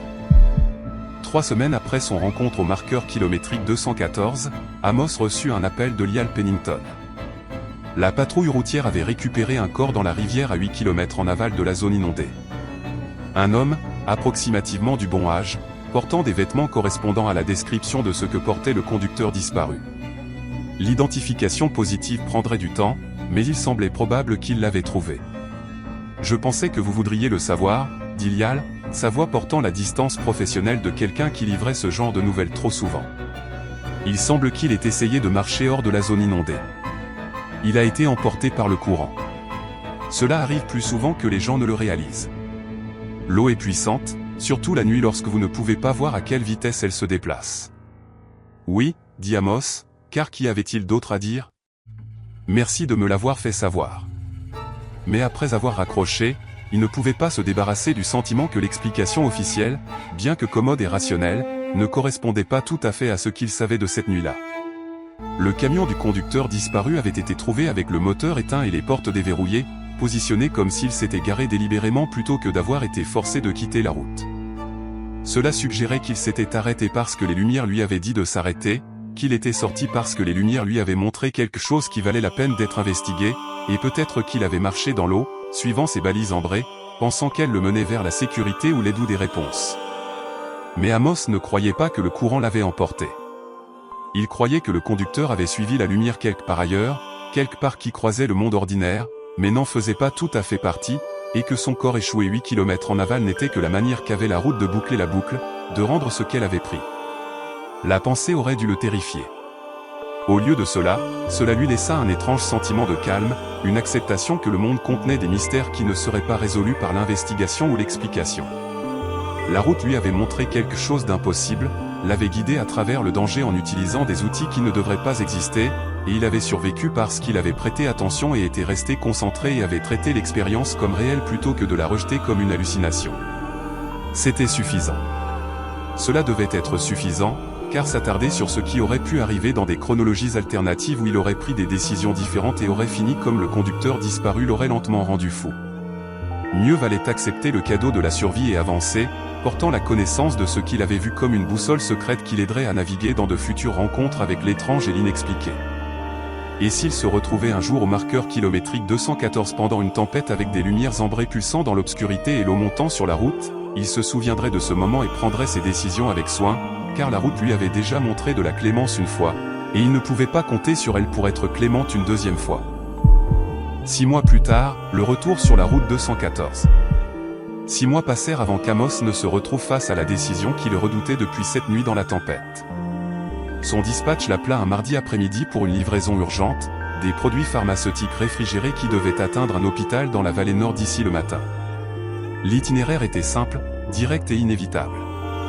L'autoroute 38, droit à travers la section qui incluait le marqueur kilométrique 214. « Pouvez-vous le prendre ?» demanda le dispatch, inconscient de la tension qui s'était insinuée dans le silence d'Amos. « Je sais que c'est à court préavis, mais le conducteur régulier a appelé malade, et vous êtes le seul en position de faire fonctionner le calendrier. » Amos était assis dans son camion dans une aire de repos à 60 km au sud de Junction City, regardant les nuages s'accumuler à l'horizon ouest. La prévision météo annonçait de la pluie, parfois forte, avec des avertissements d'inondation soudaine pour la vallée. Tout dans cette configuration semblait être une répétition, comme si l'univers lui offrait une chance de faire face au même test à nouveau pour voir s'il avait appris quelque chose de sa précédente rencontre ou s'il prendrait des décisions différentes cette fois-ci. Oui, il s'entendit dire. Je le prends. Il passa l'heure suivante à se préparer de manière qui n'avait rien à voir avec la vérification de sa charge ou de son itinéraire. Il testa sa radio CB à plusieurs reprises, s'assurant qu'elle fonctionnait correctement et était réglée sur les bonnes fréquences. Il chargea son téléphone portable à pleine capacité et téléchargea des cartes hors ligne de toute la région au cas où son GPS tomberait à nouveau en panne. Il vérifia ses fournitures d'urgence, une lampe torche avec des piles fraîches, des triangles réfléchissants, une trousse de premiers secours, assez d'eau et de nourriture non périssable pour durer plusieurs jours s'il se retrouvait bloqué. Plus important encore, il appela Tansy McCoy et lui dit son itinéraire. Elle n'essaya pas de le dissuader. Ne donna pas d'avertissement ou de conseil. Elle écouta simplement, puis dit « Je garderai ma radio allumée ce soir. Canal 19, si vous avez besoin de quoi que ce soit, n'importe quoi. Vous appelez et je vous entendrai. Je travaillerai dans la région de toute façon, donc le temps de réponse serait de moins de 20 minutes. Vous travaillez sur le même tronçon ?» demanda Amos, entendant l'inquiétude dans sa propre voix. Quelqu'un doit le faire, dit simplement Tansy. Et je préfère que ce soit quelqu'un qui sait ce qu'il cherche. Il s'engagea sur l'autoroute 38 juste au moment où le soleil se couchait, peignant les nuages en nuances de cuivre et de rouille qui lui rappelaient de manière inconfortable ces feux de détresse ambrés. La pluie commença presque immédiatement, une bruine légère qui s'intensifia progressivement alors qu'il conduisait vers le nord, les kilomètres le rapprochant de la section qu'il avait évitée pendant 6 mois. D'autres camions partageaient l'autoroute avec lui, leur feu de position créant de brefs moments de camaraderie avant qu'il ne sorte ou ne reste en arrière, le laissant seul avec la pluie et l'obscurité croissante. Le marqueur kilométrique 200 passa. Puis 205, puis 210. Chaque nombre semblait significatif. Un compte à rebours vers quelque chose qu'il ne pouvait pas tout à fait nommer. Les barricades dont Lial avait parlé étaient visibles cette fois. Des barrières orange vives positionnées sur le bas-côté avec des gyrophares qui pulsaient à intervalles réguliers. Mais la route elle-même restait ouverte, l'eau sur le bitume pas plus profonde que d'habitude pour ce genre de pluie, et Amos continua vers l'avant parce que sa charge devait atteindre sa destination, et parce que faire demi-tour maintenant semblerait être de la lâcheté. Le marqueur kilométrique 214 apparut dans ses phares à exactement 23h34, et Amos sentit son souffle se bloquer. Malgré sa détermination à rester calme, la route semblait ordinaire. Bitume mouillé, marquage de voies blancs, panneaux réfléchissants indiquant des virages à venir. Aucune lumière ambrée, aucun véhicule fantôme, aucune voie déformée sur la radio CB, juste un tronçon normal d'autoroute sous la pluie, indistinguable de milliers d'autres kilomètres qu'il avait parcourus au fil des ans. Il aurait dû se sentir soulagé. Au lieu de cela, la normalité semblait incorrecte d'une manière ou d'une autre, comme un souffle retenu, comme le moment avant qu'un orage n'éclate lorsque l'air devient immobile et lourd d'anticipation. Il conduisit au-delà du marqueur, regardant son odomètre avancer, attendant que quelque chose se produise.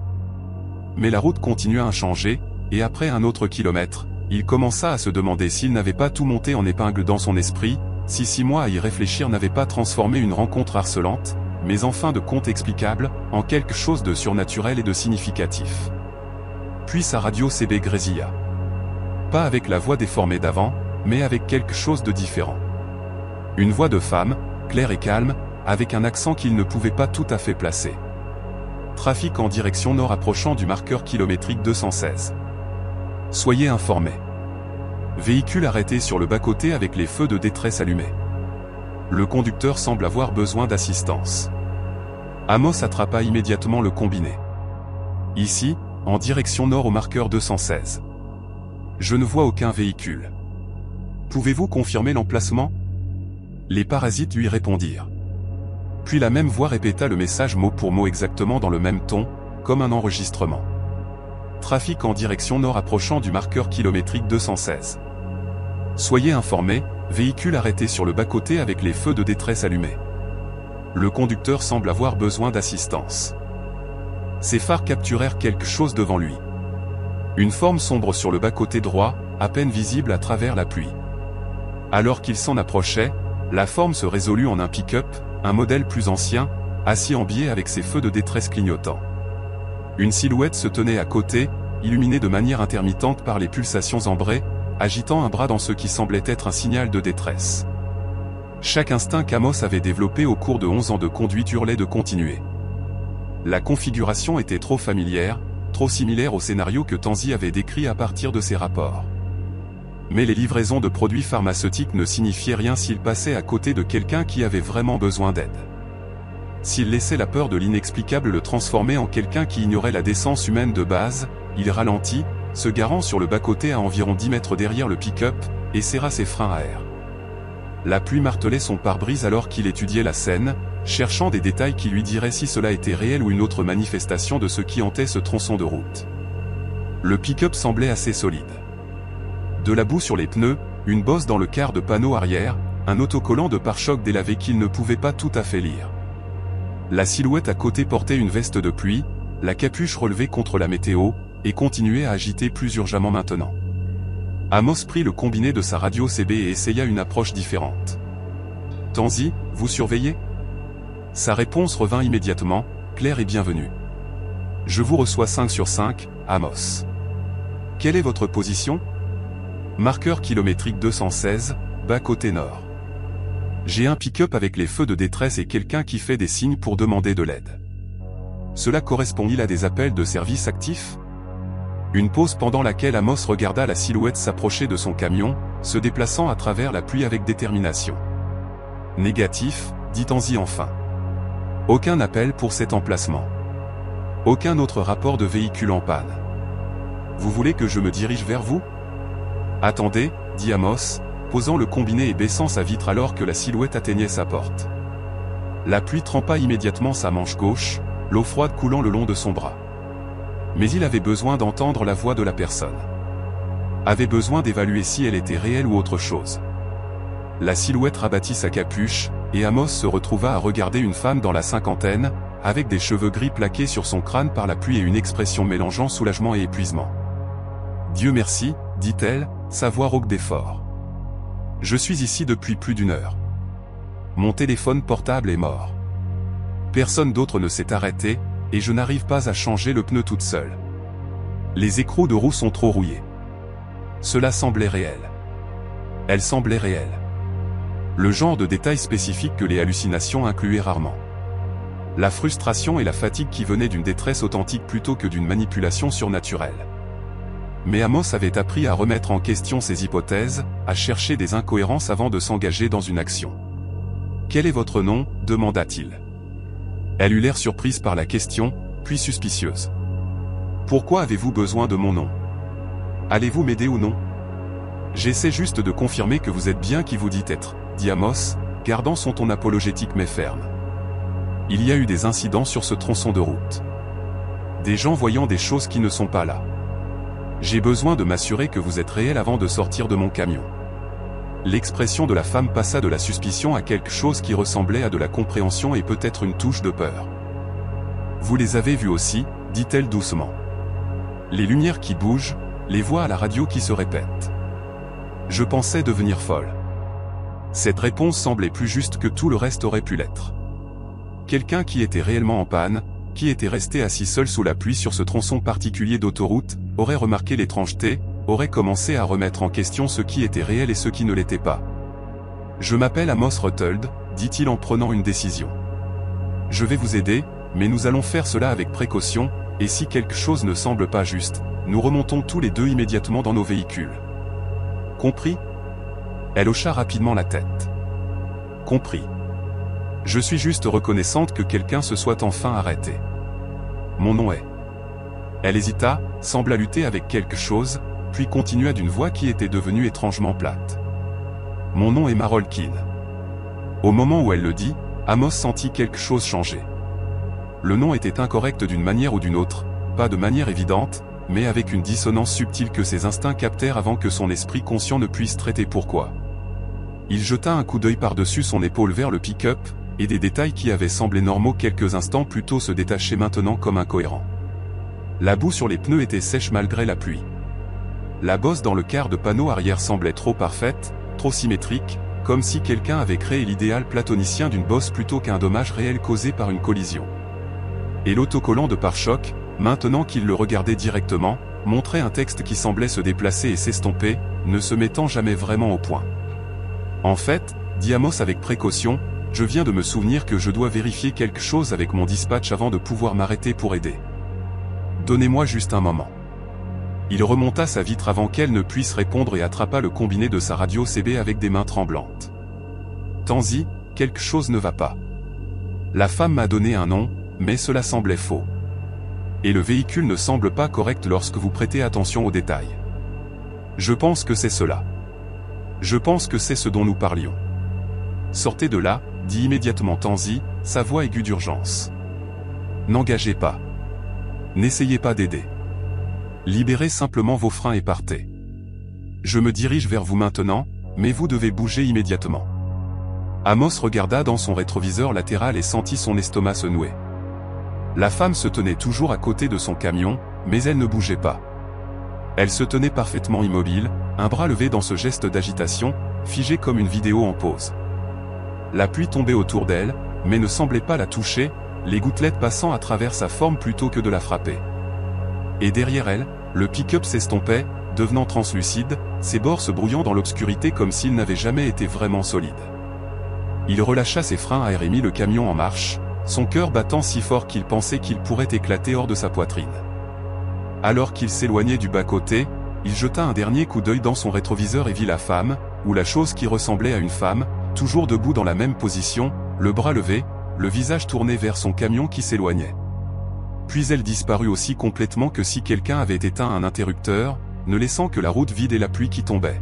« Je suis dégagé », dit Amos dans la radio CB, entendant le tremblement dans sa propre voix. « C'est parti. » Toute la chose a juste disparu. « Continuez à conduire », instruisit Tanzi. « Ne vous arrêtez pas avant d'avoir passé le marqueur kilométrique 220. Je vous retrouverai à l'arrêt de camion au marqueur 237, comme la dernière fois. » Les 4 prochains kilomètres furent les plus longs de la vie d'Amos. Il surveilla ses rétroviseurs de manière obsessionnelle, cherchant tout signe que l'apparition le suivait, ou que d'autres manifestations pourraient apparaître. Mais la route resta vide à part son camion sous la pluie. Et progressivement, son pouls commença à ralentir, sa respiration à revenir à la normale. Il avait passé le test, avait reconnu le piège avant d'y entrer, avait fait confiance à ses instincts plutôt qu'à son désir d'aider. Cela aurait dû sembler être une victoire. Au lieu de cela, cela semblait comme s'il avait à peine échappé à quelque chose de vaste et de patient et d'absolument inhumain. Tanzi l'attendait à l'arrêt de camion. Son dépanneuse était garée au même endroit qu'elle occupait 6 mois plus tôt. Ils s'assirent dans sa cabine cette fois, le chauffage en marche pour chasser le froid de la pluie, et il lui raconta tout ce qui s'était passé. Elle écouta sans l'interrompre, son expression devenant de plus en plus troublée alors qu'il décrivait la femme qui avait donné un nom qui semblait incorrect, le pick-up qui s'estompait comme de la brume, la manière dont la réalité semblait se défaire une fois qu'il avait commencé à remettre en question ce qu'il voyait. « Marol Keane », dit lentement Tanzi lorsqu'il eut terminé. « C'est intéressant. »« Pourquoi ?» demanda Amos.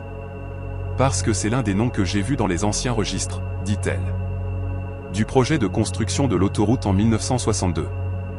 Maragol Keane était une arpenteuse qui a travaillé au drainage des zones humides. Elle était l'une des 3 personnes qui ont disparu pendant la construction, bien qu'officiellement elle soit répertoriée comme ayant déménagé hors de l'État pour des raisons familiales. Amos sentit un froid qui n'avait rien à voir avec la météo. Donc cette chose sur la route utilisait son nom. Pourquoi? Peut-être parce que c'est le seul nom qu'elle connaît, suggéra Tanzi. Ou peut-être parce qu'elle essaie de communiquer quelque chose à propos de ses propres origines, vous montrant un morceau de l'histoire qu'il a créée. La route a été construite sur les zones humides, et les zones humides ont pris ces 3 travailleurs. Et maintenant, quelque chose qui utilise l'infrastructure de la route, les lumières, les signaux CB, les formes des véhicules, tend la main de la seule manière qu'elle peut. Tend la main pourquoi? Demanda Amos. Je ne pense pas qu'elle veuille quoi que ce soit, dit Tanzi enfin. Je pense que c'est comme un enregistrement qui continue de jouer ou un écho qui ne s'estompe jamais vraiment.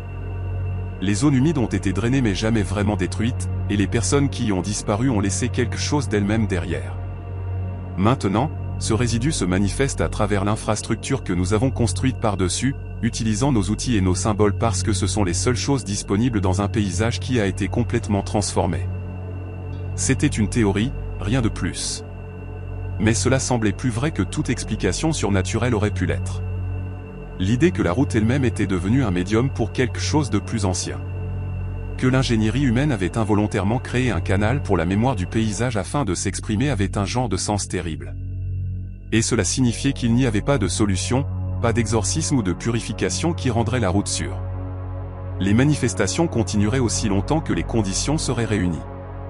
Pluie intense, visibilité réduite, l'alignement particulier de la météo et du temps qui ouvrait quelle que soit la porte qui existait entre le monde tel qu'il était et le monde tel qu'il avait été. Que dois-je faire? Demanda Amos doucement. Comment puis-je continuer à conduire sur cet itinéraire en sachant ce que je sais? Vous restez alerte, Tanzi, dit-elle. Vous faites confiance à vos instincts et vous vous souvenez que les manifestations peuvent être reconnues si vous regardez assez attentivement. Elles ont toujours des détails qui ne correspondent pas tout à fait, des noms qui semblent incorrects, des véhicules qui ne se comportent pas correctement, des situations qui semblent juste légèrement décalées. Votre cerveau connaît la différence entre le réel et le non réel, même s'il ne peut pas toujours articuler pourquoi. Écoutez cette connaissance. Ne la surpassez pas parce que vous voulez être utile ou parce que vous avez peur de paraître paranoïaque. Elle sortit quelque chose de sa poche et le lui tendit. Une petite boussole, du genre que les randonneurs portent, avec un boîtier en laiton poli par des années de manipulation. Cela appartenait à l'un des arpenteurs du projet de construction original. Pas à Keane, mais à un autre qui a disparu. Je l'ai acheté lors d'une vente aux enchères il y a des années avant de connaître son histoire. Gardez-la avec vous lorsque vous conduisez sur ce tronçon. Je ne sais pas si elle fait vraiment quelque chose, mais parfois, avoir un objet physique qui précède la route, qui se souvient de ce à quoi ressemblait le paysage, semble aider. Les conducteurs qui portent des talismans de l'histoire de la région signalent moins de rencontres. Amos prit la boussole et l'ouvrit. L'aiguille oscilla follement pendant un moment, puis se stabilisa, pointant vers le nord-ouest, ce qui était complètement incorrect pour leur position actuelle. Elle ne fonctionne pas, dit-il. Elle fonctionne très bien, corrigea Tanzi. Elle ne pointe tout simplement pas vers le nord magnétique. Elle pointe vers autre chose. Là où se trouvaient les zones humides, peut-être, ou là où le marais original était le plus profond. Je ne prétends pas le comprendre, mais je sais que cette aiguille n'a jamais pointé vers le vrai nord depuis que je l'ai. Peu importe où vous êtes ou dans quelle direction vous faites face. Elle pointe toujours dans la même direction. Amos ferma la boussole et la glissa dans sa poche, sentant son poids contre sa jambe. C'était absurde, porter une boussole cassée comme protection contre les manifestations surnaturelles sur une autoroute. Mais l'absurdité semblait être le principe directeur de toute cette situation, et il prendrait tout le réconfort, aussi petit soit-il, qu'il pouvait trouver. Il termina sa livraison sans autre incident, fit son trajet de retour par la route alternative, et déposa son rapport à son dispatch, utilisant un langage soigneusement neutre qui mentionnait les retards dus à la météo, mais rien d'autre. La société pharmaceutique était satisfaite. Son dossier de conduite resta propre, et la vie revint à quelque chose approximant la normale, mais il savait qu'il avait franchi un seuil cette nuit-là. Il avait été testé 2 fois par ce qui hantait le marqueur kilométrique 214, et avait réussi les 2 fois grâce à une combinaison de prudence, d'instinct et de pure chance. 3 mois plus tard, il conduisait sur un itinéraire entièrement différent lorsqu'un bruit familier traversa sa radio CB. Déformé, ralenti, mais indubitablement la même voix que cette première nuit. Eau stagnante au marqueur kilométrique 214. Soyez prudent. Amos vérifia son GPS. Il était à des centaines de kilomètres de l'autoroute 38. Il était en fait à plus de 200 km sur une route complètement différente. Mais l'avertissement continua, se répétant à intervalles réguliers, et il comprit que la distance n'avait pas d'importance pour ceux qui envoyaient le message. Cela l'avait marqué d'une manière ou d'une autre, l'avait reconnu comme quelqu'un qui pouvait percevoir ses manifestations, et maintenant cela tendait la main à travers l'espace pour communiquer quelque chose qu'il ne pouvait pas tout à fait interpréter. Il sortit la boussole de sa poche et l'ouvrit. L'aiguille, qui aurait dû pointer de manière aléatoire, ou vers le nord magnétique, pointait directement vers l'arrière, vers l'itinéraire qu'il avait déjà parcouru, vers l'autoroute 38 et le marqueur kilométrique 214, 200 km derrière lui, mais d'une manière ou d'une autre toujours présente, toujours exerçant une influence. « Je vous entends », dit Amos doucement, bien qu'il n'ait pas appuyé sur le micro de la radio CB. Il ne transmit pas les mots ailleurs que dans la cabine vide de son camion. « Je vous entends et je comprends que vous êtes là, mais je ne peux pas revenir. Pas aujourd'hui. Pas par choix. » La voix sur la radio CB continua son avertissement pendant une autre minute, puis se tut. L'aiguille de la boussole oscilla pour revenir à sa position par défaut, vers le nord-ouest, vers l'endroit où se trouvaient autrefois les zones humides. Et Amos conduisit sous un ciel dégagé et des routes ordinaires, portant la connaissance qu'il avait été changé par ces rencontres, marqué par quelque chose qui existait dans les marges entre ce qui était et ce qui avait été. Il conduisait toujours les mêmes itinéraires, faisait toujours ses livraisons à l'heure, maintenait toujours son dossier de sécurité parfait, mais il portait la boussole avec lui à tout moment, et écoutait la radio CB même lorsque rien ne semblait être transmis. Et il surveillait les lumières qui pulsaient selon des rythmes qui ne correspondaient pas tout à fait aux clignotants normaux des véhicules, car il savait maintenant que la route se souvenait. Que le paysage gardait la mémoire de manière que l'ingénierie ne pouvait effacer. Et que parfois, le passé remontait à travers le présent sous des formes que nous reconnaissions à peine jusqu'à ce que nous les suivions déjà dans l'obscurité. Et les nuits où la pluie tombait fort, et où le service météo émettait des avertissements d'inondation pour la vallée, il prenait la route alternative sans qu'on le lui demande, faisait le choix qui ajoutait des heures à son trajet, mais le tenait éloigné du marqueur kilométrique 214. Pas parce qu'il avait peur, exactement, mais parce qu'il avait appris que certaines invitations ne devaient pas être acceptées, que certaines lumières ne devaient pas être suivies, et que certaines questions valaient mieux être laissées sans réponse par ceux qui avaient encore le luxe du choix. La route était patiente. La route était toujours là. Et un jour, lorsque les conditions s'aligneraient et que les circonstances le ramèneraient sur ce tronçon d'autoroute au milieu d'une tempête, il devrait y faire face à nouveau. Mais jusqu'à ce jour, il conduisait prudemment, prêtait attention aux détails, et faisait confiance à la partie de lui-même qui savait quand quelque chose tendait la main depuis sous l'asphalte, utilisant le langage des lumières et des voix et des formes familières pour dire des choses qui ne pouvaient pas être traduites en mots humains. Les lumières ambrées pulsent toujours au marqueur kilométrique 214 les nuits de pluie. D'autres conducteurs signalent encore les voir, les suivent dans les zones inondées, ou s'arrêtent pour enquêter. Certains s'en sortent, d'autres non. Et la route continue à prendre ce qu'elle prend et à rendre ce qu'elle rend. Suivant une logique qui précède les autoroutes et l'ingénierie humaine, exprimant quelque chose qui était là avant le bitume et qui restera longtemps après que l'asphalte se fissure et s'effrite et que les zones humides commencent leur lente réappropriation des terres qui leur ont été prises. Amos Ruthold le sait. Il porte cette connaissance avec lui à chaque trajet. Cette connaissance de ce qui attend dans les lieux où le passé et le présent se croisent, où la mémoire devient manifeste, où la route parle une langue que seuls certains peuvent entendre. Et il conduit parce que c'est ce que font les routiers. Ils conduisent à travers l'obscurité et l'incertitude, transportant leurs charges et leurs secrets, marqués par des expériences qui ne peuvent être expliquées mais ne peuvent jamais être oubliées. La boussole repose dans sa poche, pointant toujours vers les zones humides qui étaient autrefois. Et parfois, tard dans la nuit, lorsque la pluie est forte et que la route s'étend vide devant lui, Amos la sort et regarde l'aiguille osciller et se demande à quoi cela ressemblerait de suivre cette direction, de quitter le bitume et de s'enfoncer dans le paysage qui se souvient, de comprendre enfin ce que les lumières ont essayé de lui montrer tout ce temps. Mais il ne suit pas. Pas encore. Parce qu'il est un conducteur professionnel avec des livraisons à faire et une vie qui a encore du sens dans le monde ordinaire.